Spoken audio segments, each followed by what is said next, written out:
Ovo je Beograd, a ovo je kombi kojim sam došao u Beograd ne da preživljavam, već da postanem slavan i bogat. Ovo sam ja. Ovo je moj pobratim Rastislav, ovo je Rastislavov pobratim Milisav, a ovo je Milisavov pobratim Živko. I oni su s Romanije. Ovo su moje stvari. Beograd te zna zbunt, zaboravi dokumenta. Halo, halo. Evo ih. Ovo su moja dokumenta. Ovo je moj pobratim Rastislav, ovo je Rastislavov pobratim Milisav, a ovo je Milisavov pobratim Živko. I oni su s Romanije.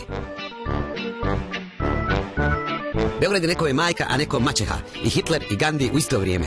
Valjalo bi pronaći sreću. Čuo sam da Beograd prima obje ručke, da dijeli i šakom i kapom. Da obećava lud provod i da ne možeš ostati gladan i žedan. Ali samo subotom. Ostalim danima je ljud na sve koji su stigli. Uhvatila me nostalgija za Romanijom. Od ovih velikih gradova se zamanta u glavi.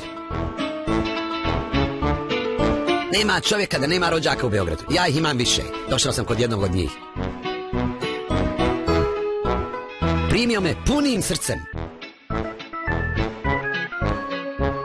Ali samo 7 dana. 8. dan mi se zahvalio na posjeti i uljudno me zamolio da nađem neki drugi smještaj. Vrijeme je isticalo, ja posla nisam imao. Sjeti se jednog zemljaka. I on je s Romanije. Čudo od čovjeka. Valjao sam mu, preveo sam u pustvo za čuvanje krava s engleskog. I on me zamolio da posao nađem negdje drugo. Kaže, kriza. I bila je kriza.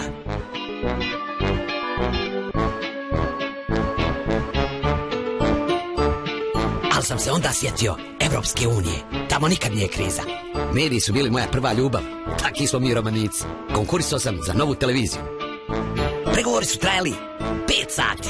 I ja dobih odobrenje. Ali morao sam da se osiguram kod osiguravajućeg društva, osiguran, siguran, neosiguran, nesiguran. Morao sam da sve poslove sklapam preko advokatske kancelarije Mešetarević. Morao sam platiti troškove za savjet konsulting grupe Slušaj me, neš pogriješiti. Pa sam na kraju morao da platim usluge Evropske komisije za izgled i dizajn. I onda su mi sredstva odobrena. 2,1%. Tražio sam radnike 6 mjeseci. U Srbiji niko nema para, ali niko neće da radi. I onda kad sam mislio da je sve propalo, sjetim se jednog momka što mi je popravljao auto. Lijep, pametan, vrhunski profesionalac. Našli smo se za 500 eura mjesečno.